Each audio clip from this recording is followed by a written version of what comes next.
jërë ngeen jëf mbokku déglukat ñoo ni nuyu ba gën seen Sud FM seen rajo ñëw ngeen seen émission jano bi te ñu nag dañuy def jano boo xam ne bu alaa daw mi lay doon ñu war ci nag def waxtaan lépp loo xam jëm na ci wàllu droit de l'homme ak li nga xam ne moom moo jëm ci wàllu xew-xew bokk na ci wàllu UMS bokk na ci tamit terme sud ak tamit li jëm ci wàllu troisième mandat yi nga xam moom moo yëngal Afrique ñu dalal ci koo xam ne tamit ku yàgg jóg sonn ci droit de l'homme la muy maître Amadou Ali Kane jiite rajo maître Sud FM mu ngi lay nuyu. waa kay jërëjëf maa ngi lay fay di leen jaajëfal seen invitation bi te di ñaan yàlla vraiment suñu waxtaan bi amal nit ñi njëriñ. maître actualité bi gën a fës Sénégal moom moo jëm ci UMS muy Union des magistrats du Sénégal àjjuma bi ñu génn def nañ conférence de presse amoon na coow seen diggante ak ministre bi léegi ñoom suñu bëgg sax moom mooy bëggatuñ ministre bi Malick Sall nekk fi naka nga jàngee radicalisation bi nga xam ne am na ci UMS def ko par rapport ak crise bi am ci au niveau de la justice. waaw ci suma jàngat erreur am na. ndaxte UMS dafa nekk kuréel boo xamante ne moo jaboote magistrat Sénégal yëpp donc suma juumul mat nañu 500 yaakaaruma ka nga xamante ne moom avocat la dina jóg ci coobare boppam ni day xeex magistrat Sénégal yëpp loolu mënta nekk donte maître Malick Sall nekkatul avocat parce que dañ ko fal ministre mais cabinetam tëjul dafa am ñeneen ñu koy continuer te bu génnee foofu yaakaar naa day delluwaat avocat dellu cabinet bi. voilà donc man gëmuma ni maître Malick Sall mooy xeex magistrature. kon problème bi lan la. problème bi c'est un problème d'état. loolu laa gëm. parce que koo xamee état nu muy doxee ministre dafa am yoo xamante ne mënu ko yëngal moom kese ci yobre boppam lépp loo xamante ne boo ko yëngalee day yëngal réew ministre sañu ko yëngal moom ci boppam. kon dafa am ku nekk ci ginnaaw ministre bi. non c'est l'état lui-même. état central. njiit yi ci kaw ñoom xëy na le discours teli ko dérangé ñuy jéem a wàññi dooleem ak wàññiwaale doole UMS man loolu laa gëm loolu mooy suma lecture mais gëmuma ne maître Malick Sall. c'est pas la personne de maître Malick Sall. non c'est pas ça ku ko wax loolu rek c'est que defuloo analyse bu baax parce que un ministre mante jóg ni day xeex corps bu mel ni corps magistrature nga xamante ne c'est un corps d'élite xam ne ci réew mi pouvoir lañu constitution dafa ne pouvoir judiciaire lañu mante jóg xeex assemblée nationale ay député mënta jóg xeex pouvoir judiciaire. pouvoir central boobu kan moo ko mën a symboliser ci architecture bi. mais le pouvoir central c'est le président Macky Sall. Macky Sall. c'est le président Macky Sall qui est le président. bon le président Macky Sall lii su ko neexuloon da koy arrêté. kon mën na ko arrêté su ko neexul woon. su ko neexee mu arrêté ko convocation bi menace yóbbu dégg nga maam traduction conseil discipline yooyu yëpp. moom su doon coobare ba mu arrêté ko donc man li ma jàpp mooy que kilifa yii te gëm mën sax mu nekk benn kilifa ay kilifa ñoom la tey ko déranger ñoom ñooy suuxat mbir mi man loolu laa gëm parce que nit ministre kese mënul yëngal mbir boo xamante ne bu jógee dafay déstabiliser réew day déstabiliser état te amu ci ndigal su ko defee c'est que daf ci jot ndigal sinon du ko mën a def. kon il a eu l'aval de Macky Sall. je ne peux pas rentrer dans les détails parce que man bokkuma ci nguur gi. je ne sais pas ce qu'ils se disent xaw ma ñoom li ñuy wax ne seen biir ni ñuy doxale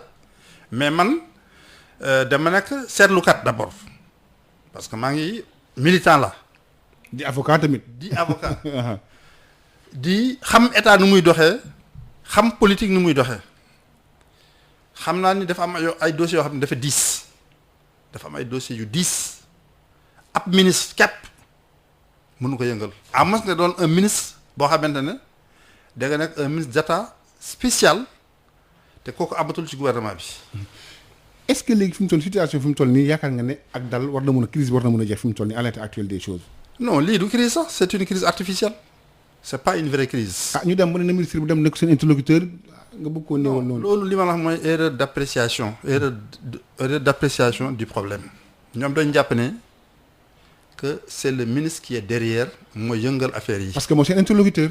c'est leur interlocuteur mais je suis en train de dire man su ma li ma gëm. li ma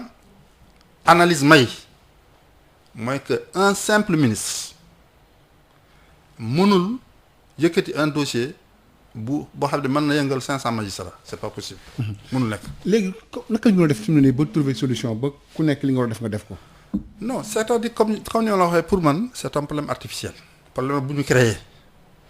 pour jot nit. am ci intérêt pour kan. non pour jot nit. wàññi doole organisation bi parce que organisation bi day déranger. discours bi muy def dafay nekk discours buy déranger xam nga bu ñu demee ba dégg nga maam ni dañuy porter plainte dégg nga maam état bi ci boppam. parce que on a affecté un juge jëlee nañ ko Podor indi ko Thiès te ni ñu ko indee dëppoowul ak ni ko conseil fonctionnement conseil supérieur de la magistrature di mu ko waxee loi organique bi ni mu ko waxee xam nga loolu da ngay remettre en cause lu bëri ça veut dire que ëllëg aussi mën nañ ko def pour keneen. mais ñoom li ñuy précédent dangereux la. mais ñoom li ñuy contesté dafa dañ ko teg ci yoon. waaw loolu laa xam nga il faut ngeen comprendre une chose. nguur dafa fiir mooy nguuru Macky Sall nguur yi ko jiitu ak nguur yi nar a ñëw yëpp kooku nañ ko nangul nguur yëpp nguur bu sañoon moom mooy buum ak di buum mi ci réewam saa yu ñu demee ba mu am koo xamante ne mu ngi jël di teq ci ay dooleem il faut mu jóg jàmbarloog moom loolu nag moo xew fii. mooy affaire UMS bi. affaire UMS bi mënu nga ko jàngatee ah. noonu laa ko jàngatee man. mais loolu ban njëkte la war a mun a am ci indépendance de la justice. loolu nag erreur la xam nga comme ni ma la waxee rek UMS moom moo jabootee. magistrat yi yëpp presque. alors donc magistrat yi ñoom ñooy pouvoir judiciaire de la même façon mënuloo xeex assemblée mënoo xeex pouvoir législatif. mënuloo xeex aussi pouvoir judiciaire loolu jéem ko c'est une erreur gis nañu fi rek greffier yi bi ñu jegee yëngal paralysie bu mu indi waxuma nag may saa yi seen bopp bu ñu jógee yëngal li nar a xew donc ñu ngi jëm ci situation boo xamante ne ñan ñoo ciy loru mooy les justiciables. mooy population askan wi nga xam ne dañu am. soxla ci yoon ñooñu rek ñoo ci loru. da ngay soxla jugement naissance jugement mariage jugement décès soxla succession soxla divorce soxla ñu fay la sa bor soxla ñu génne la kaso parce que dañ la teye ci loo xamante ne yow jàpp nga ne baaxul mais doo am foo ko waxee nga ñëw juge bi dina ñëw du gën mais mu renvoyé ko ni dossier bi parewul kenn mënu ci dara su ne man xool naa dossier bi mais man yaakaar naa ne kenn mënu si ko àtte nañu woo diw tel témoin ku ci mën dara donc man li may conseiller. muy lan. pouvoir exécutif. waaw mooy lii nañ ko yemale fii bu ñu àgg mukk ci ni dañu yóbbu Téliko devant le conseil supérieur de la magistrature di ko teg ay daan. maanaam ñu renoncer aux poursuites. xam nga actuellement y a des menaces de poursuite. waaw y a des enquêtes et tout parce que nee nañu dafa am wax bu mu wax. dafay violer dégg nga maam alors déontologie magistrat maanaam dafa joxe xalaatam publiquement ci àtte bu am mais nañu nangul Téliko comme moom dafa yor ñetti casquette Téliko benn c'est un magistrat en tant que magistrat simple lépp loo xamante ne alors mu ngi tegu ci bopp magistrat tegu na ci boppam deux Téliko c'est le président de l'association des magistrats l'UMS donc moom moo yor seen baat pour wax ci fonctionnement justice xam nga un magistrat pris individuellement mënul jóg di wax ci fonctionnement justice mais ki yor association bi su fekkee bante wax dafay muuma mais jarte def association bu ko muuma jiite association boobu ñëpp xam ne du dem donc moom am na sañ-sañ en tant que président élu xam ne ñëpp ñoo majorité moo booloo jox ko baat mu wax ci fonctionnement justice kooku mooy sa deuxième casquette. La troisième casquette Téliko est aussi un chercheur. waaw day bind lu bëri moom. bind na déjà ñaari livres. xam naa ni day jàngale dañ koy woo léeg-léeg mu def ay conférences. je sais que la Cour pénale internationale jël na ko pour mu def conférence pour les avocats inscrits à la Cour pénale internationale à Arusha il y a 2 ans 3 ans en arrière donc nekk la ko xamante ne dañu koy. mën na joxe xalaatam par rapport ak lu xew. voilà te ba pare li mu wax dafa nekk atte boo xamante ne moom bokk ci woon benn nekkul dafa bokk ci atte ma déglu gars yi li ñu wax ma génne secret yi déedéet demeewul noonu. 2 dafa nekk atte boo xamante ne dafa dem ba jeex tàkk tout recours yëpp jeex ba ki ñu condamné sax ñu baal ko bu génn boobaa la wax donc nga yor ñetti casquette xëy na casquette magistrat bi moo ci wax mais casquette président UMS casquette chercheur may na la nga wax donc nii da koy nit jéem ko topp nag ngir wax na ci procès boo xam ne dafa jeex tàkk ba ñu baal kooku mais c'est un non-sens. mais gis nañ tamit bu loolu amee organisation société civile yëpp gis nañ ci ñu bëree bëri jóg ngir jàppale ko ndax RADDHO ci la bokk. waaw RADDHO ci la bokk. Ligue sénégalaise ci la bokk. Amnesty ci la bokk. Forum Y'en a marre civil Y'en a marre ñëpp ci la ñu bokk. li waral loolu parce que ñun suñu rôle. c'est un rôle de veille et d'alerte. ñun artu ci suñu liggéey la bokk. gis loo xamante ne su amee da indi jafe-jafe ñu anticiper wax ñun xam nañu une confrontation entre exécutif bi ak judiciaire bi day jur problème donc mënuñu ko encourager su nekkoon sax dafa tegoon ci loo xamante ne ça fait l'unanimité mën nañ comprendre am na ay may saa ñu fi àtte kenn jógul parce que ci ay dossier la woon xam nga Moussa fi am ñëpp xam nañ ko am nañu jot a rajo sax kenn bougéwul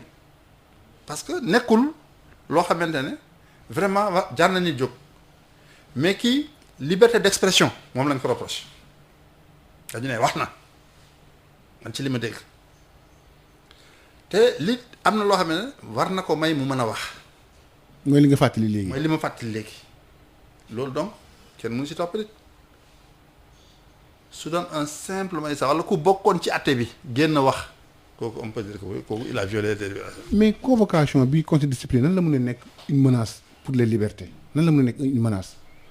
xam nga li ni mel. jamono bi ñuy wax am na France am na benn magistrat boo xamante ne dafa bokk ci association buy xeex corruption moom itam dañ ko wóolu comme ni ñu wooyee kii nii. foofu tam yaa un grand débat dama xamul nag ndax ñun Sénégal alors dañuy def mimétisme di toppandoo parce que am na France rek il faut que aussi ñun tam lu ni mel su amee rek ñun tam ñu def comme France wala dafa tombé loolu du ma ci sore mais encore une fois am na ay pouvoir yoo xamante ne dañ jàpp ne le bon magistrat c'est le magistrat qui est sans état d'âme qui est muet qui est cool qui fait le travail, qui parle, qui ne parle pas. Écoutez, ça dépend. Si le magistrat a un engagement militant et leader d'une association, am na sañ-sañ wax en tant que leader d'association. Téliko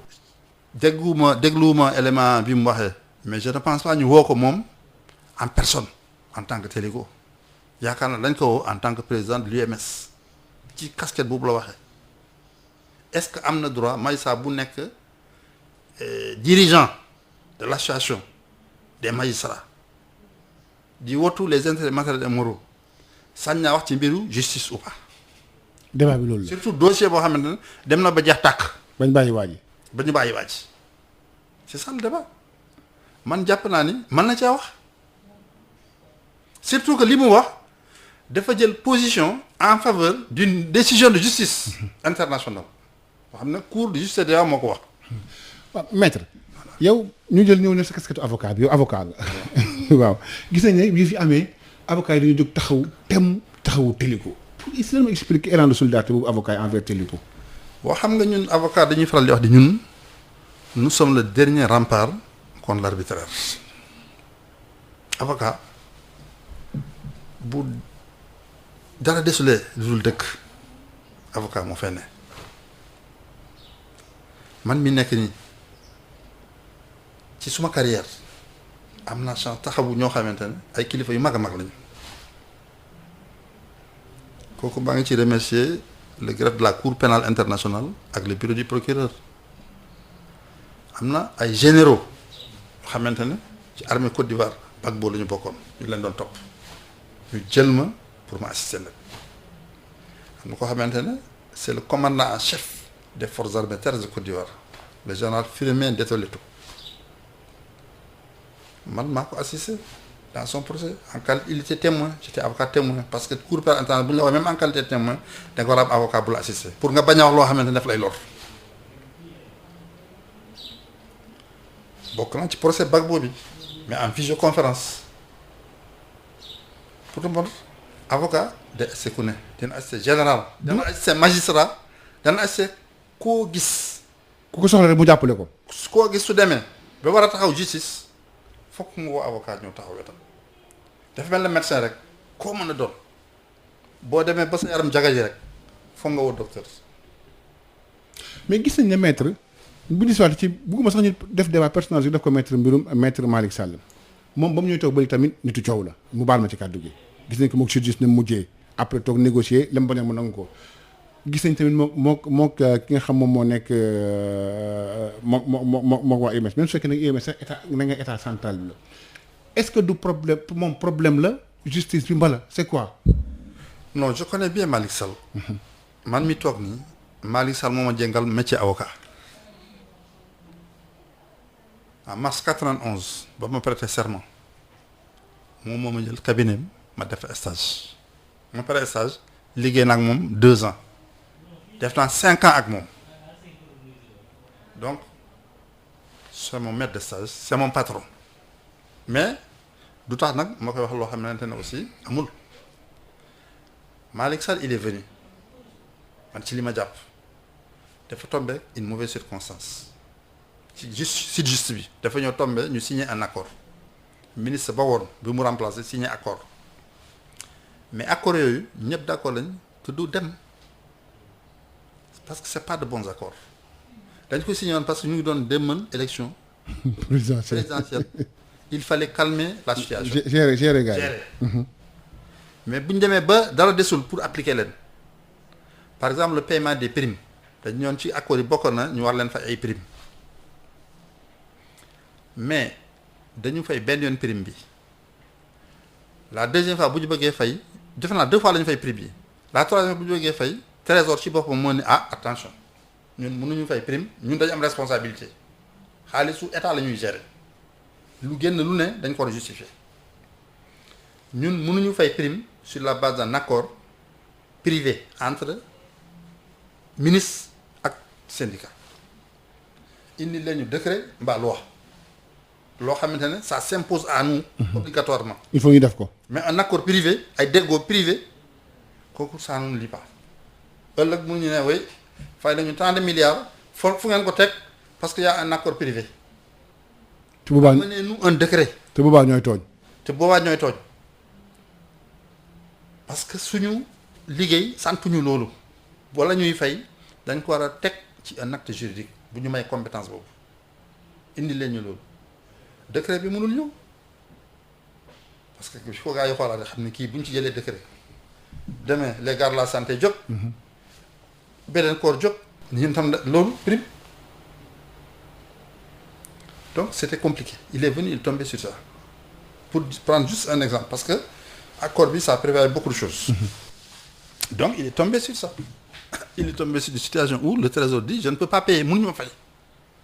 pour ma fay il me faut une base légale mais dama gis moom xam nga il est prompt mu baal ci kàddu gi traduire sanctionner te mu la yóbbu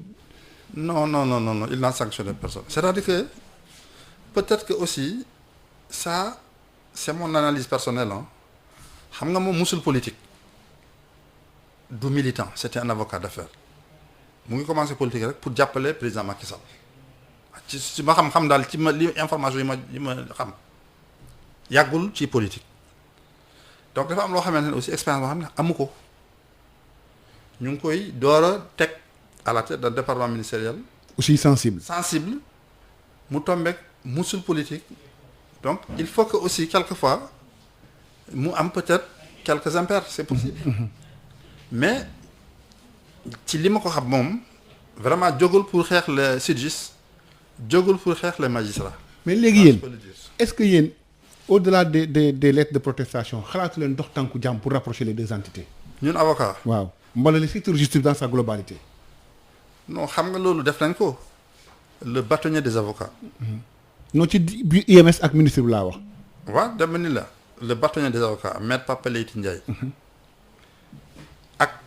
le conseil de l'ordre bi mbir grève bi justice bi taxawee yàgg sore tàng jóg nañ waaw sol dàllam désigné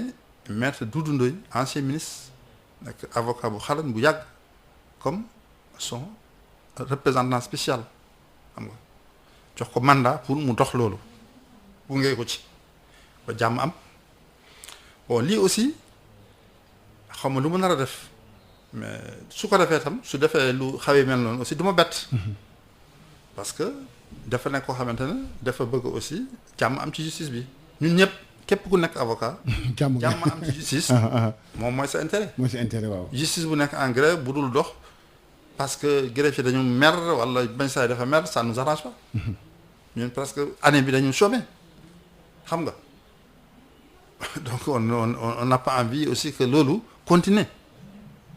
donc moom nag nekkul koo xamante ne day communiquer yi mu def koy def ci suuf ñàkkul sax mu ngi ci je ne sais pas parce que waxuma ko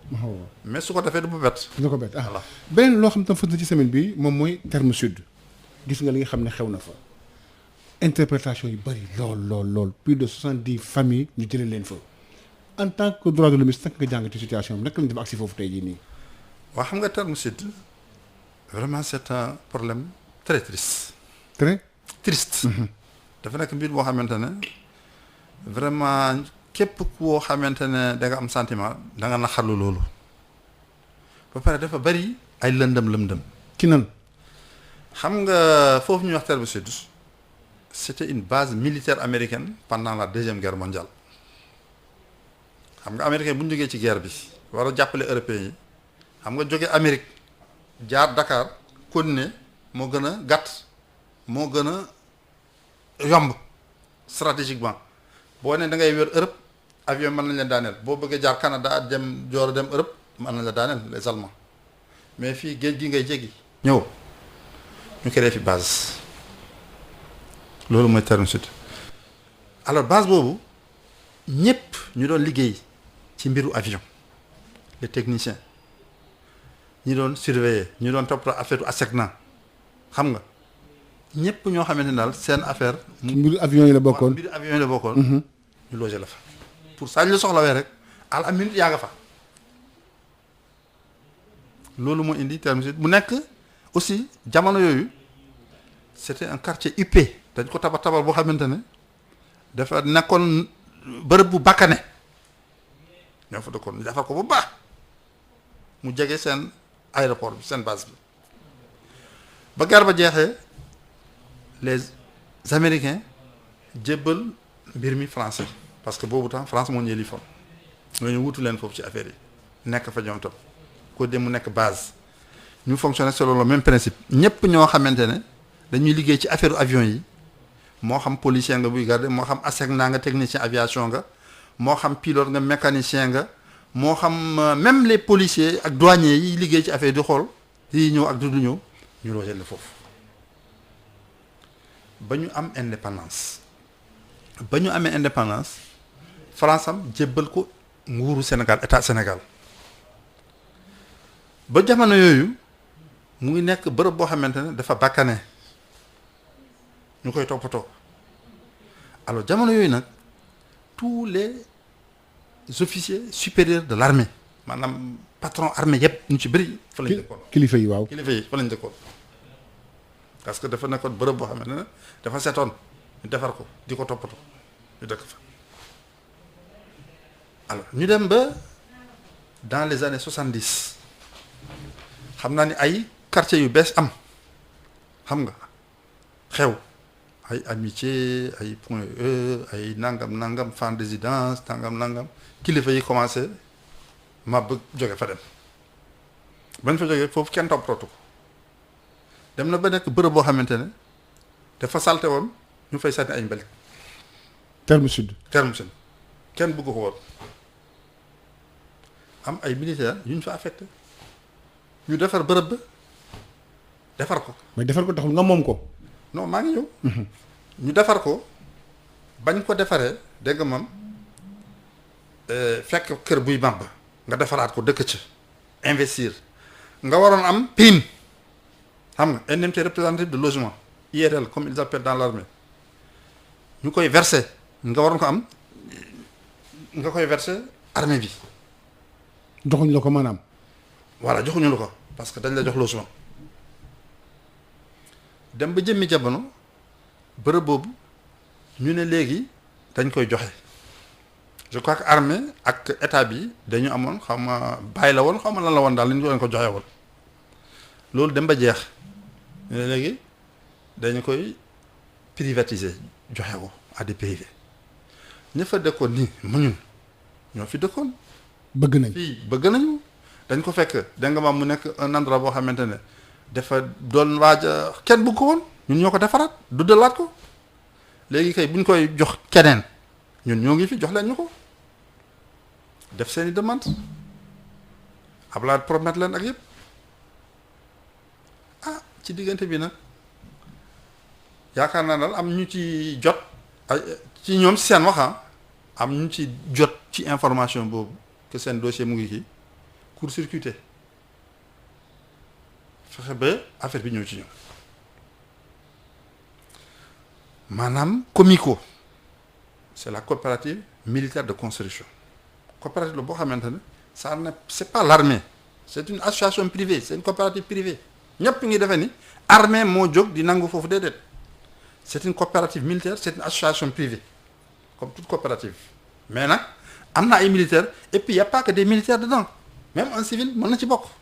ak ay paramilitaires. ak ay paramilitaires douaniers xam nga ay policiers tout ça ñooñu seen association privée ñu ne jënd nañ ko ñu jox leen ko gars itam kon ne ñoom itam désespéré wu ñu ne non bala ñuy jox ñi nañ ñuy jox aussi et puis bërëb ba ça fait 12 hectares ñoom on leur a donné 2 hectares alors la question de savoir 2 hectares yu ñu leen jox localisation topographique fan la nekk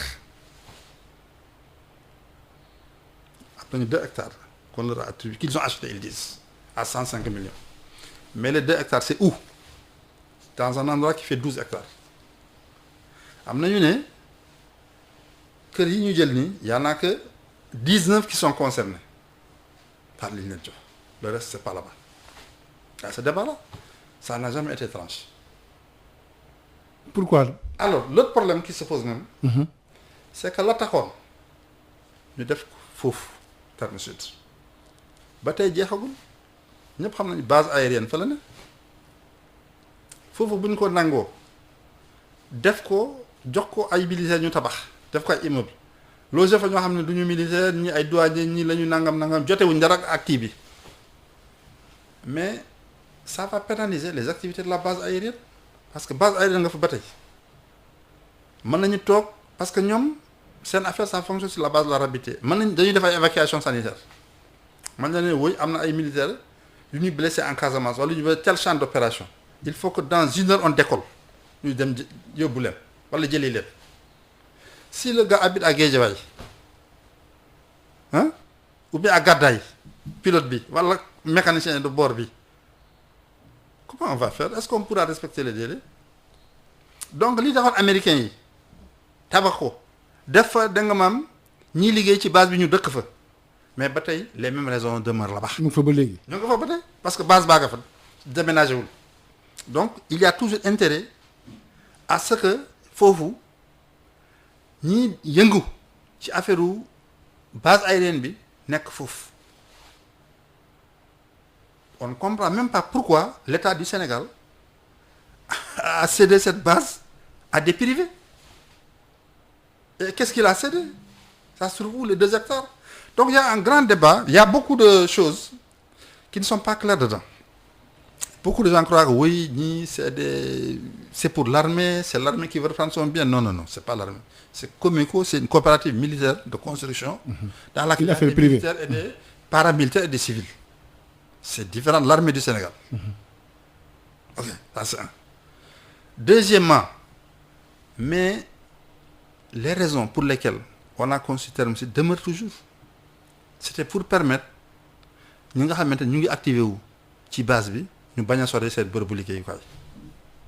parce que base bi ni muy liggéey dafa laaj vitesse parce que dañuy jékki-jékki rek ngeen war a naaw ñu ne dans 30 minutes dans 1h30 dans 2h30 foog ñu départ mais loolu xam nga gars yi seet xam ne lii dem dëkki Géejawaay dem dëkki kii ak embouteillage yu métti yi xaju si. mais est-ce que yéen loolu mooy affaire bi. en tant que entité droit de l'homme xalaat ngeen jóg taxawu njaboot yooyu noonu comme nga defee ak Souleymane Téliko jóg taxawu leen assistance sur le plan juridique moral est-ce que xalaat ngeen jóg su assister ñooñu noonu. mais on a fait ça depuis le début. man mii di wax ni bokkoon naa ci avocat kii de ñu génne Assane Dioma Ndiaye Maître Aline Cissé ku lim Dioum am na ñeneen Maître Youssoufa Camara bari nañu ñu ci bokkoon organe droit de l'homme bi aussi même chose nekk ci ginnaaw ñoom ñoo tax ñu dugg ci alors donc ñun mais xeex nañu ci wàllu justice ba fu ñu mënoon yem mais dafa am loo xamante ne itam leen dépassé état bi aussi jàppale wuñu xam nga nee naa la bërëb boobu kenn waru ko woon jaay ñu dem jaay ko bon ñoom nee nañu de 21 000 mètres carrés lañ ci am xaw ma tu comprends mais 21 000 mètres carrés sur un endroit qui fait plus de 430 000 mètres carrés c'est où c'est situé où fu mu nekk on n'a jamais pu régler le problème de la topographie des lieux. mais atte yi naka la demoon dañoo mujj am dëkk ñu def appel ñu gën comment ça s'est passé atte yi. non xam nga atte bi. ñële ñoo njëkkoon saisir justice maanaam les habitants de Terme Sud ñoo ne justice ñii état bi daf leen jaay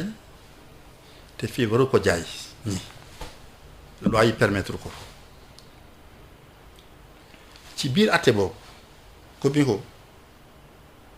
def li ñuy wax demande reconventionnelle maanaam dugal demande boo xamante ne daf ko teg ci procédure bi ñu waroon atte ni dañu bëgg sax dajal ñii ñu génne leen expliqué leen ñii di wax dañu annulé suñu kii non seulement nañu confirmer ñun ñoo ko moom mais bu ñu ko confirmer aussi nañ leen génne expliqué leen ñu jël suñu bërëb alors bu ko defee dans un premier temps le tribunal s'est déclaré incompétent pour les expulser ordonné benn expertise pour seet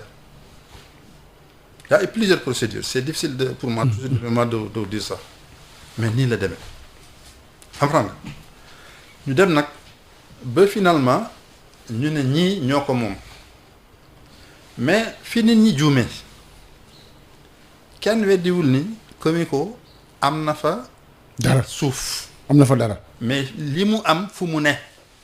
mooy laaj bi voilà loolu nag masta leer ba léegi man de su ma gis ba lay leeruma parce que nee nañu lii ñu jël nii y a que 19 habitations qui sont concernées ñëlee nee nañ yéen li ñu leen jox c'est un terrain de 21 000 mètres carrés c'est pas des maisons qu'on vous a donné mais yéen maison yi foofu ngeen situé terrain bi y a un débat quoi bon je ne veux pas faire une plaidoirie ici je suis pas venu ici pour ça ñooma pour loolu mais la ma bëgg a wax rek mu leer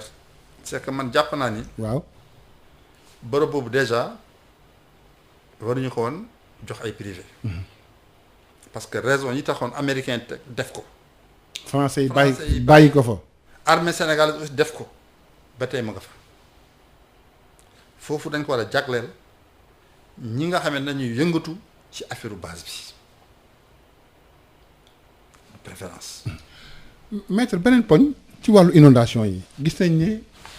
le 5 ba la ñu génn dëkk bi dafa lëmbe woon ak ndox mu bare dëkk yi nit ñi nekk ay jafe-jafe ñu déclenché plan Orsec beneen débat tamit posé waat sur la gestion de budget du plan national de lutte contre les inondations 750 milliards yi assemblée wax ne ñoom li ñu def commission d'enquête parlementaire mais elle préfère def une mission d'information pour loolu noonu au même moment liggéey mu ngi am nit ñi ñu ngi dugg ci ndox mi ba léegi mais même si su fekkee wàññeeku na ça il faut le dire wàññeeku na am na évolution boo xam bu am na ndox mi wàññeeku bu baax a baax naka la mu nekkee Sénégal à ce fi ñu toll nii siècle bi ñu toll nii Sénégal di vivre ci ay inondations. boo xam nga affaire inondation yi dafa nekk problème boo xamante ne pour man. dafa am responsabilité collective maanaam un cumul de responsabilité maanaam ay responsabilités yu bëri yu tegaloo. état am na ci responsabilité communes yi am nañ ci responsabilité population yi seen bopp am nañ ci responsabilité ci inondation yi nga xamante ne taw bi moo leen indi yooyu laay wax ya nga xamante nag mu ngi jógee ci maanaam fleuve Sénégal bi fees ba débordé beneen débat la c'est un autre débat bi nga xamante ne taw yi ñoo ko indi. waaw gars yi xam nga voilà boobu laay wax parce que xam nga wolof yi dañuy wax ni kon ndox du bàyyi yoonam donc la première chose d'abord dans l'aménagement du territoire kooku rôle état bi la war nañu fexe ba xam fan moo doonoon yoonu ndox fan la dégg nga ma fii nga xamante ne fii c'est un ancien marigot c'est une ancienne rivière temps bii muy taw ari ndox kooku war nañ ko mën a xam état bi war na am ay archives ay xeetu xam-xam yu daf ko war a xam sax. voilà war ko xam daf ko war a xam waaw. bu ko defee alors bu ñu def ay plan d'urbanisme di seet fu ñu war a dëkk ak fi ñuy dëkkee fii naka lañ ko war a tabaxee ñu basé wu ci yooyu mën na jël ay décisions bu ñu xamee ni fii par exemple day ndox dafay yàq bu tawee te taw yi day am temps du bari am ay temps. mu bari mu ñëw ak doole waaw mu bari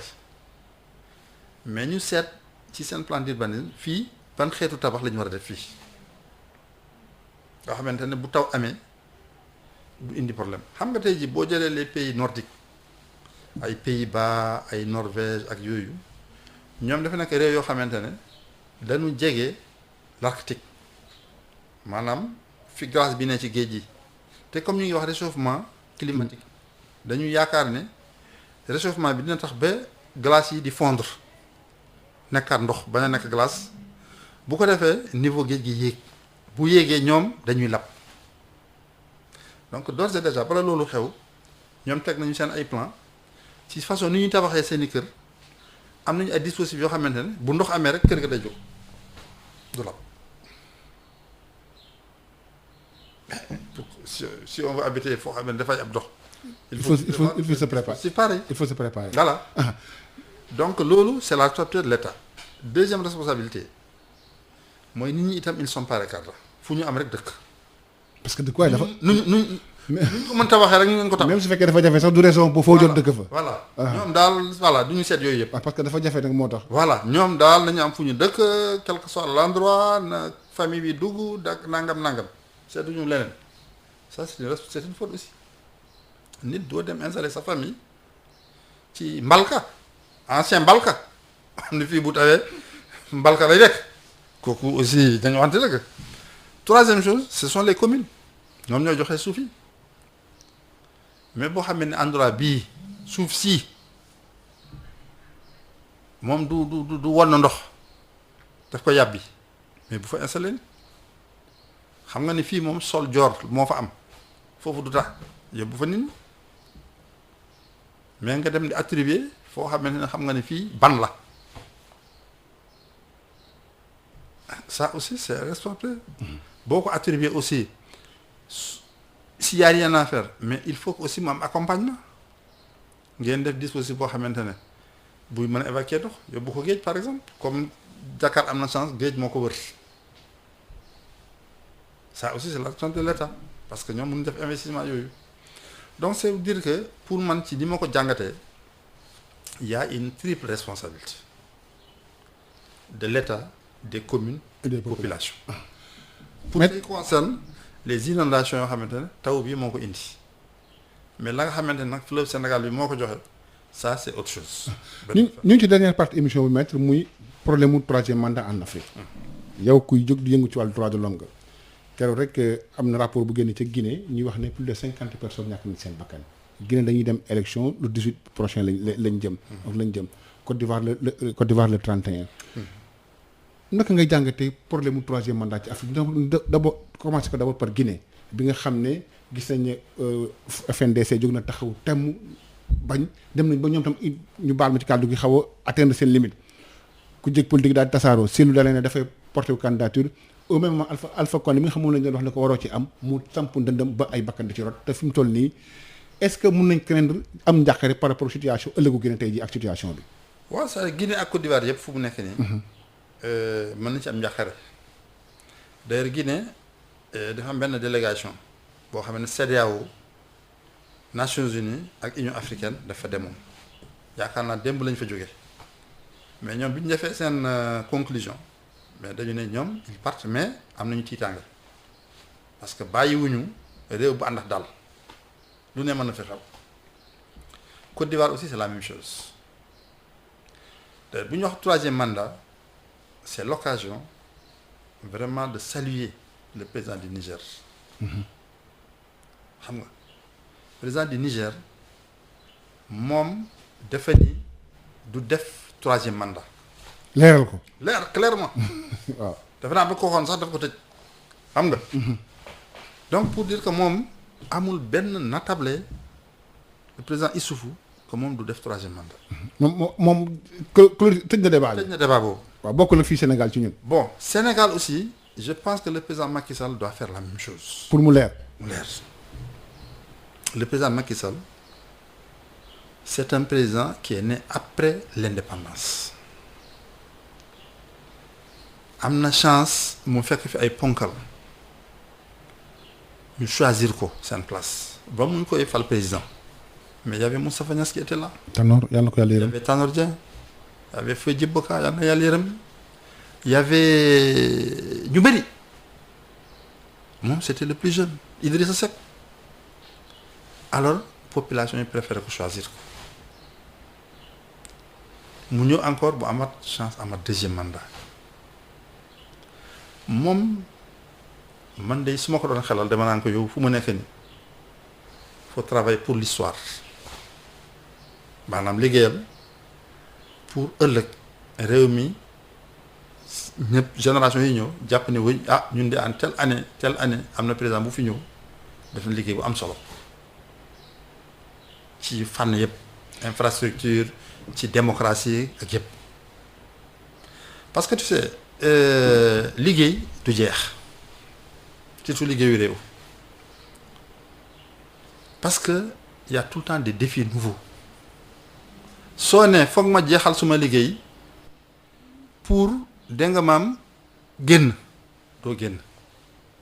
parce que liggéey bi du jeex. te loolu sax échec la. parce que yow formé wuloo kenn pour mu wutu la. mënoo ne aussi su ma ne damay bàyyi.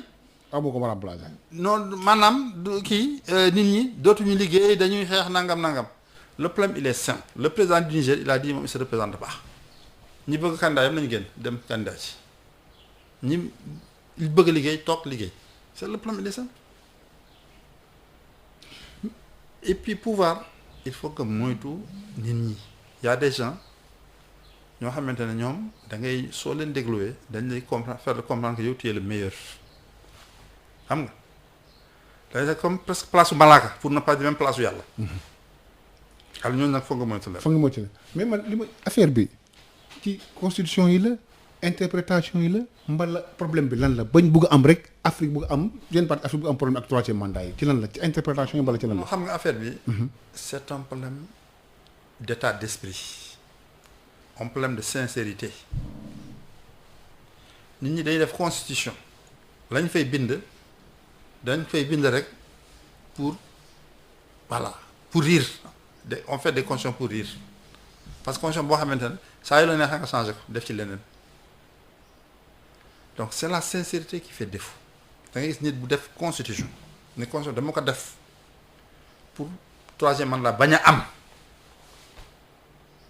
parce que loolu du démocratie damay verrouiller constitution la même personne toogaat ni léegi dama indiwaat beneen constitution bu bees boo xam mu ko indiwee alors dafay remettre les compteurs mandats yi à zéro damay départ léegi loolu moo xew Afrique da ngay def benn constitution ni damay verrouiller 2 mandats kenn du ko weesu boo demee ba 2 mandats yi waaj a jeex nga daal di ni léegi constitution bi nii daal foog ñu changer ko lii ak lii jëluñu ko en compte foog ñu dugal ko nangam foog ñu defaat constitution bu bees nga defaat constitution bu bees bu ñëwee alors juristes yi nangam yeeg jóg ni woy comme constitution bu bees la alors les anciens mandats là kooku moom maintenant on reprend le compteur à zéro mën nga démarrer waat. mooy li am fi mu toll nii loolu moo am ci Afrique. mais est-ce que fi mu toll nii. sous-région bi nekkul ci menace. Côte d'Ivoire jëm ci élection ak Guinée ak li am Mali gis nañ Mali sax fi mu toll nii ñoom sax seen problème pratiquement xaw na tegu ci woon président ba dem na ut nañ benn fal nañ ko civil ñu ngi ci daal est-ce que sous-région bi nekkul ci menace fi mu toll nii maître nga yaakaar. waaw mais dina am menace parce que xam nga. population yi dana am toujours résistance. am ñoo xamante ne ñoom du ñu nangu. ngay def lu la neex du ñu d'accord ci yaa ma neex seen réew loolu mooy waral pouvoir yi aussi di réprimer jënd ay grenades jënd ay fetal di dóor di tirer waaye wax nga léegi benn rapport Amnesty bu wax 50 morts en Guinée. am na ñu wax ne sax ëpp na ko c'est le double mais retenons les 50 morts parce que loolu Amnesty wax ñoo fa newoon di xool dans tous les pays où loolu am y a des morts. alors ñoom il faut que dirigeants yi ñu xam ne ñoom dañ leen dénk affaire bi. moomuñu ko ndénkaane nag dafay ànd ak delloo ak rendre compte langaat ba dénkoon daal def naa ci nangam mu ngi nii delloo naa leen seen yëf il faut aussi que ñun suñu classe politique aussi. ñu àgg ci niveau de maturité boo xamante ne aussi ku liggéeyal sa réew génn ñu may la aafiya bañ la topp di la bund waxtaan. dalal sa xel daal. dalal sa xel ñoom itam boo nekkee ci affaire yi ci jàll bi ci xilaafa bi wala ci donkaa sigi yi qu'on appelle comme on veut mais na nga xam ne yow lii da nga ko war a defar nekkul loo xam ne yaa ko moom di ci def lu la neex. nguuru yaa ma neex moo war a jeex nguuru aussi fayantoo dafa war a jeex loolu mooy tax affaire bi avancé président yi ñu sécuriser leen noonu la état di doxee parce que yenn position boo ko occupé boo ko génnee waruñu la topp waroo aussi doonaat wala kaana mais aussi ci kaw aussi ba nga ko yoree woon aussi yooyu itam.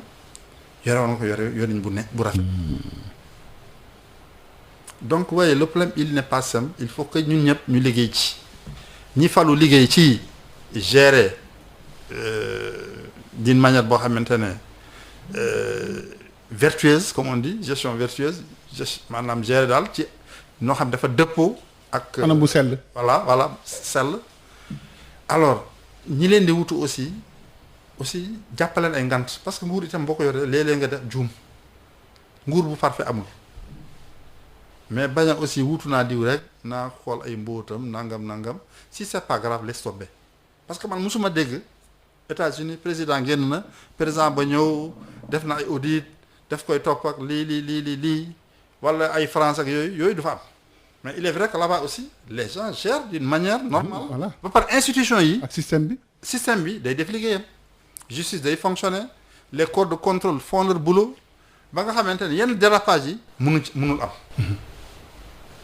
donc ñun tam il faut que ñu liggéeyee noonu man loolu laa yaakaar mooy jafar réew yi moo leen yóbbu ci kanam. maître waxtu ñu tërale woon nag jot na di fàttali suñu gan moom moo nekkoon maître Amadou Ali Kane vice-président du conseil d'administration bu RADDHO moo nekkoon suñu gan ñu bàyyi nga tàggatoo mbokku déglukat yi. voilà maa ngi lay remercier ci invitation bi di remercier auditeurs yi ñuy déglu te di ñaan yàlla waxtaan bi nekk waxtaan boo xamante ne dañ ko apprécier et puis mu yokk leen seen xam-xam ci sujet yi ñuy discuter jërëjëf.